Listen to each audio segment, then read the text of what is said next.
Minority Leader, the floor is yours. You may begin. Mr. Speaker, thank you for the opportunity to add my voice to the debates on the floor. It's a privilege to have this opportunity to close the debate for my side, the mighty minority. Mr. Speaker, the President was here to perform a constitutional function as provided for under Article 67 of the Constitution. He failed to acknowledge the work that has been done in 8 years. Leader, please indulge me to allow the First Deputy Speaker to take the seat.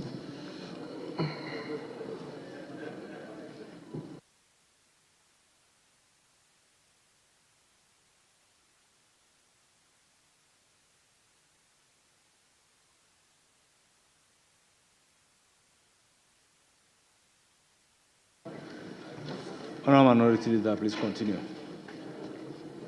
Mr. Speaker, the President failed to acknowledge the work done by the previous administration in the past 8 years. Mr. Speaker, when he came to the House, all we heard him say was lamentation, lamentation, lamentation. But this was not new. This is how we've known the President to be. In 2013, he was in this House to deliver to us a message on the state of the nation. Even when he was part of the very government he had succeeded, and just for the avoidance of doubt, between 2009 to 2012, he was a vice president. When Professor Mills left,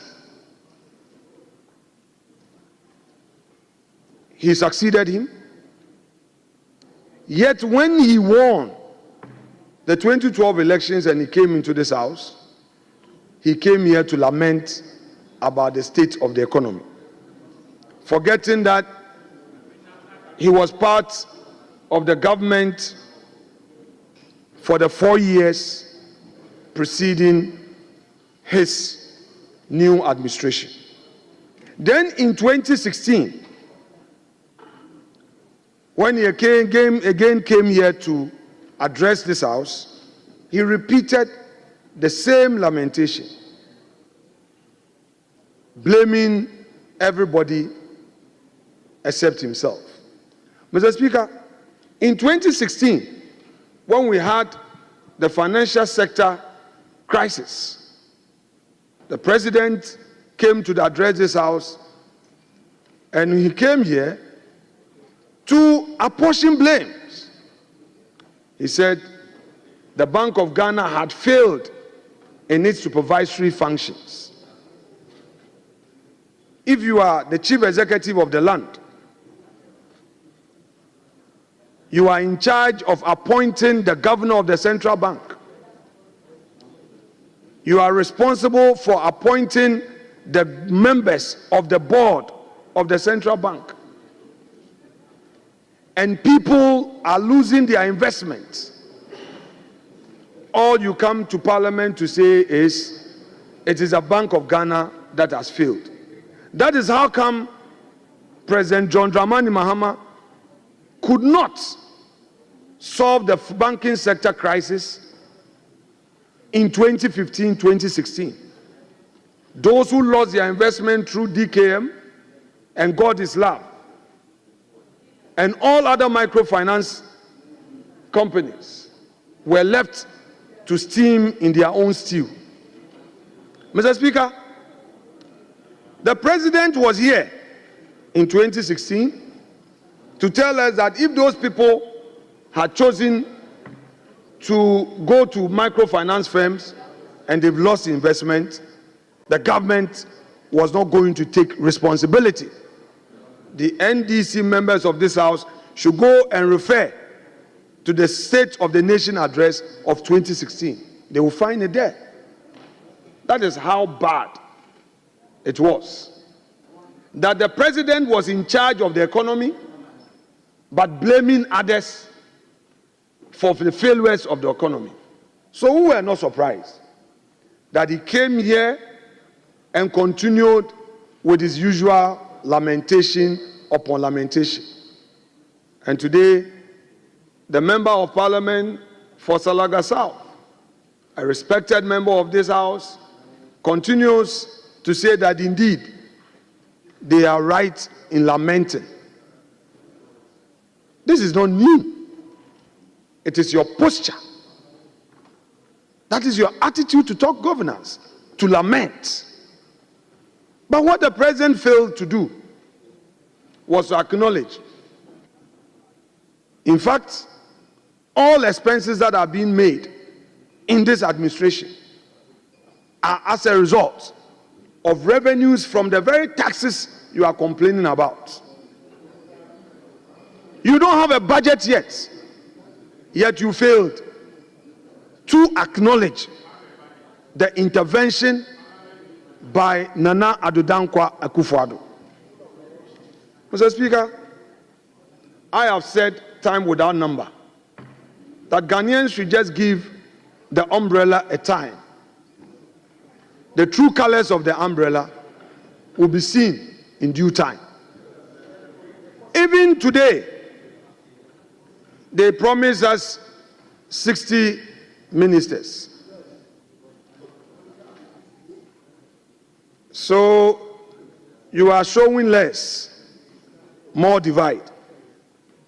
Only a day before yesterday, Honorable Abu Jinapo had cause to remind you that in introducing less ministers, you are appointing more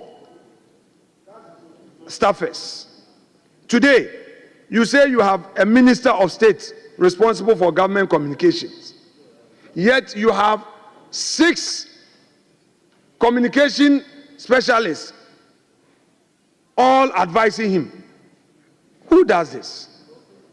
So you try to confuse people with your so-called few ministers, and you are even so indecisive. You say you are appointing 60 ministers. Parliament has given you the space to form your government on time. It's left with 4 deputy ministers, even that you are struggling. And you come here to complain.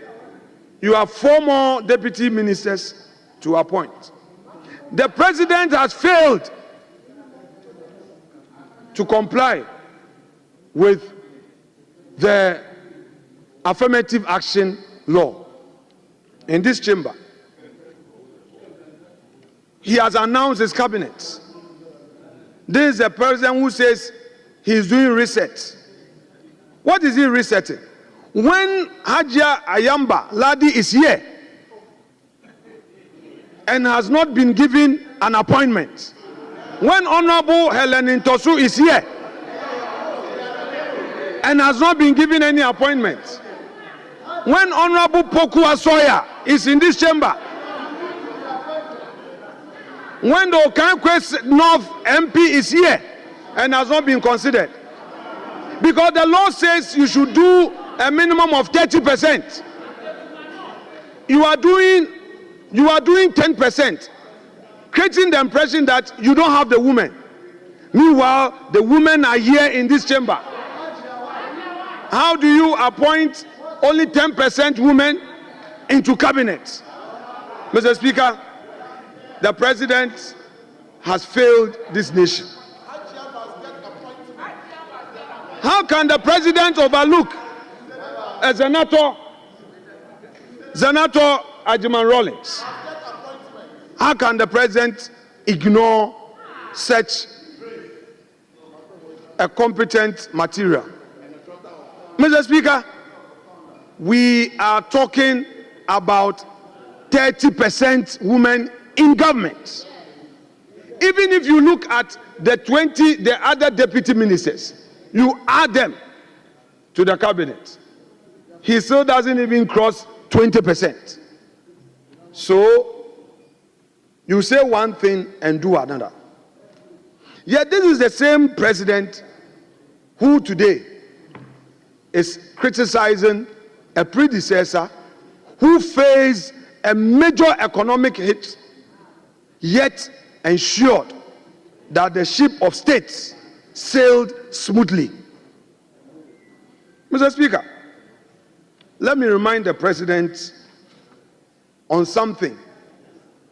Mr. Speaker, when President Mills of blessed memory came into office, with the president as the chair of the economic management team, they promised the fisher folks, my people along the coast, from the western region to Volta region, they promised them a landing beach site.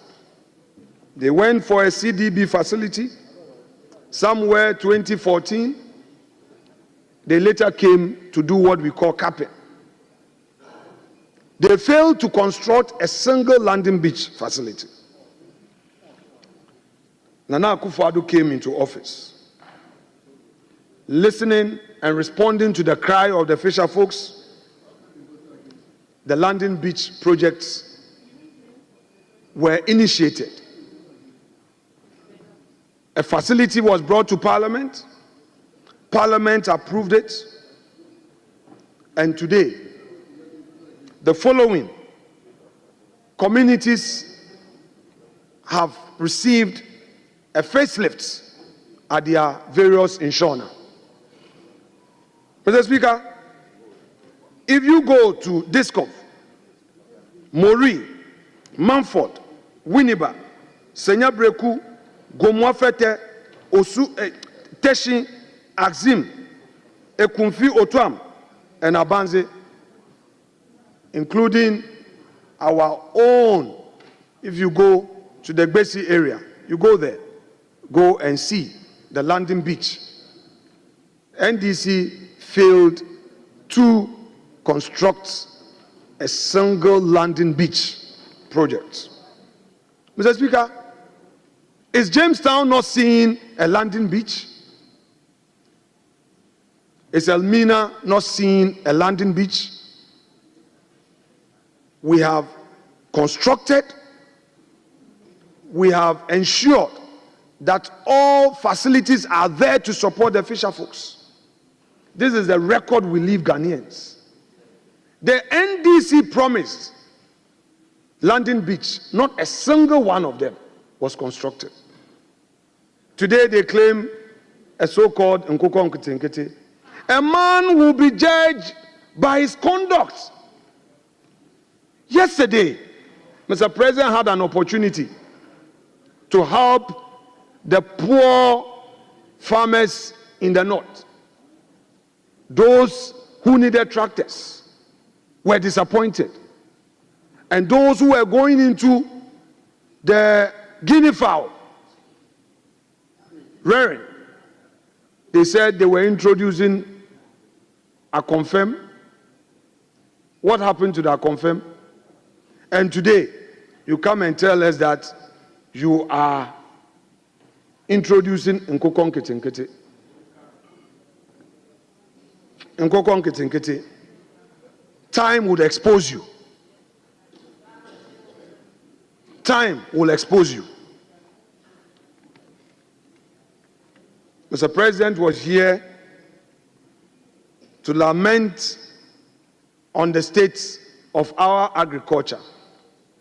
We want the president to tell us about his own record. Public service is about your record. What record did he leave us on the 7th of January 2017 when he was leaving office after 8 years of the NDC administration? Nothing. Today, the president comes to tell us that the cocoa sector failed. He forgot that the highest production levels was achieved during the MPP administration. Over 1 million tons. That was the highest ever to be achieved in the history of the country. Yet he comes here to lament. What we want to tell him, that governance is a continuum. He should pick it up from where we left off and fix it if he thinks it's broken. We don't need lamentations. Today, the NDC has forgotten that it came into office with its own manifesto. What is all this about committee here, committee there, committee here? It is not for purposes of consultation. They are only doing this to disown their own initiatives because they are not sure of their initiatives. When Akufo Addo came into office, the first thing he did was the free SHS. He implemented it without any delay. What are they waiting for? This their so-called 24-hour economy is being defined variously by many people. Some of their people have not even read it. They don't know. They say 24-hour economy. 24-hour economy. What is 24-hour economy? Mr. Speaker, before the president came into this house, he was aware that his own party youth had besieged the party headquarters, asking for jobs, demanding for jobs. So far, they are failing. What they are rather doing is to worsen the plight of the ordinary Ghanaian youth. What is the gain in terminating appointment of innocent Ghanaians who have been employed into various state institutions? Today, all we hear is sack them, sack them, sack them.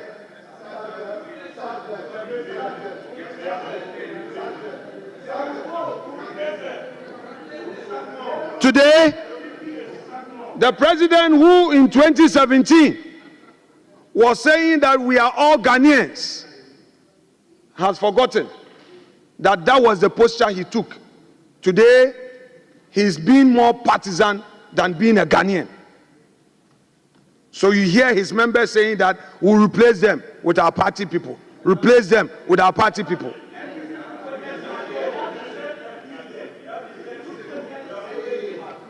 Mr. Speaker, what the president has forgotten is that he took an oath to do right to all manner of persons. And every Ghanaian has his rights provided for under the Constitution. The right to work, which comes under economic rights, are far rights.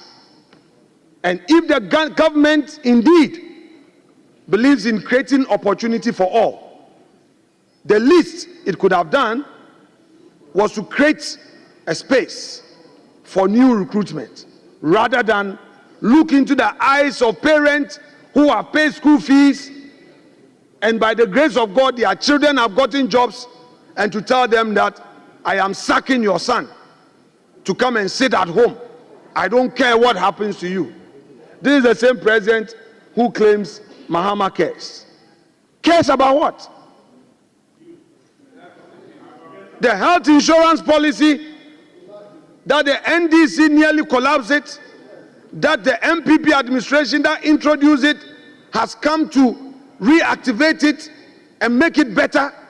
You want to introduce some subsidiary policy on it and you say it's Mahama cares, forgetting about what has been done. Did Kufuor say that Kufuor cares when he introduced the health insurance? School feeding program, a major social intervention program that was introduced by Kufuor. And today, if you come and you say you want to sustain it, you create the impression as if it is your policy. Can the NDC name a single social intervention program it has introduced and implemented successfully?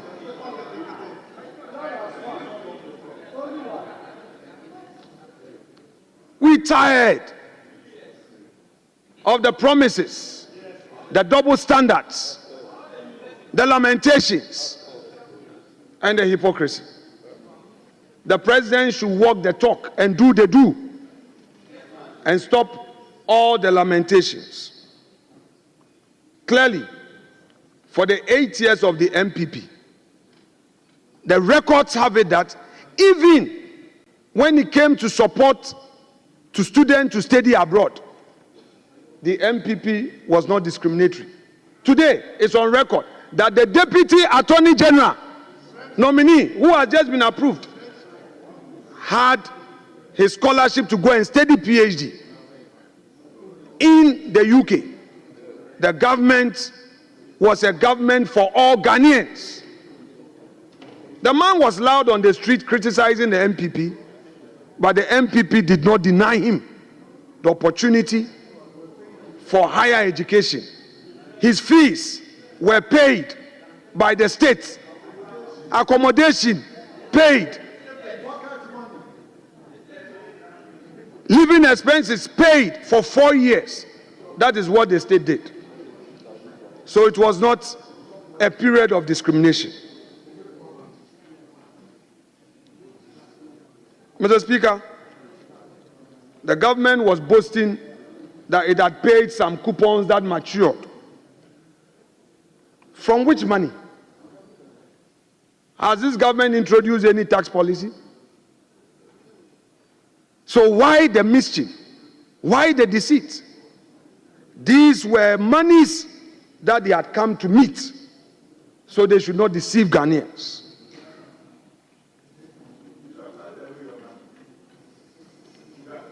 Mr. Speaker, the youth employment policy. It was during Kufuor's era that the youth employment policy was given life, and an enactment came before this house to establish the agency. And when the agency came into being, many of our youth on the streets gained employment. The NDC came into office for 8 years. There was nothing for the youth to look up to. They couldn't sustain it.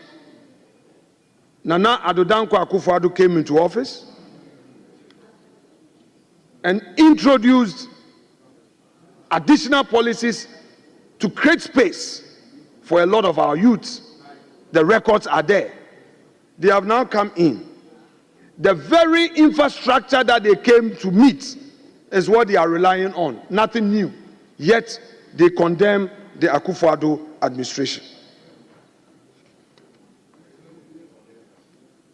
They claim that after elections, you don't need to make appointments.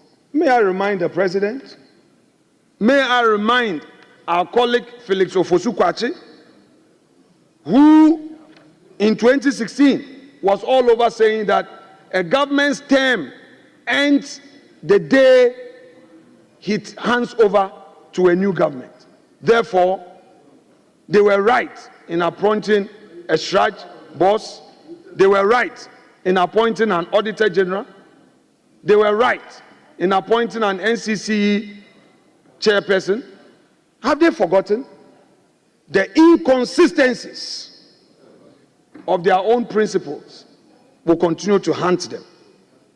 Mr. Speaker, we in the MPP believe that in the minimum, we laid a solid foundation amidst all the economic turbulence. And we handed over a nation peaceful, with the borders secured, to the John Mahama administration. It is for them to hold onto these and make it even better. So far, Mr. Speaker, it is clear that they have nothing useful to add. It's so clear that they have nothing useful to add. All we hear these days is political persecution in the guise of political accountability. Is that what we voted for them for? When the president was here, he reduced the SONA into going into gallery, saying that some people are running away from the jurisdiction and saying all manner of things. That is not what we expected of him. But in the coming days, we shall see how transparent this NDC administration is going to be. We shall see how accountable this NDC administration is going to be. Already, we hear they've started their own internal fight. It's up to them. It's up to them. It's up to them. Even the appointment they are making so far is like wait for Bakun, Mr. for Bakun, wait for Bakun, Mr. for Bakun. Already they are rendering the president a lame duck already. It is obvious the way the appointment is going. We can see you have to align before you are considered. It is obvious. It is obvious. All the talent, the prominent talent in this chamber, because they have no godfather, they are not being considered. The independent members of parliament who align with the NDC majority, not a single one of them has been considered. Not a single one of them has been considered.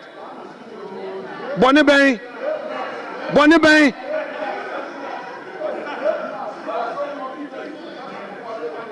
This is a true family and friends government. You must be a friend to somebody before your name will go. Why? Why? Why? Are you not all NDCs? Mr. Speaker, the president says that he has so many MPs, he doesn't know what to do with them. It is a reason why so many of them are also not entering this chamber. Because he's rendered them redundant. He has rendered them redundant. There is huge frustration. And he couldn't come into this chamber to assure Parliament that the members of the majority side, we are not talking about us, you, your side. He couldn't assure even the majority of constructive engagement for the purposes of governance. Many are desperate. You see them, they don't know where they are going. Are you going to be on a board? I don't know. Are you going to be a deputy minister? I don't know. Mr. Speaker, how should the MPs go and account to their people? Mr. Speaker, this government offers no hope to its own members. If a member of parliament who is part of a 24-hour economy does not know when resources will come for the constituents, what about the ordinary member of the community? What about the foot soldier? This is the state of hopelessness. Ghana for Atuabe Nuomuho. Mr. Speaker, I can only assure Ghanaians that truly, for all we did in terms of social intervention programs, for which they can attest to, they should be assured that 2028 is not far away from today. The ravening clouds shall not long be victorious. They shall not long possess the skies. A day of hope is on its way. And a better government, a government that understood their plight, will come again and to resolve their challenges. Mr. Speaker, without more arrest.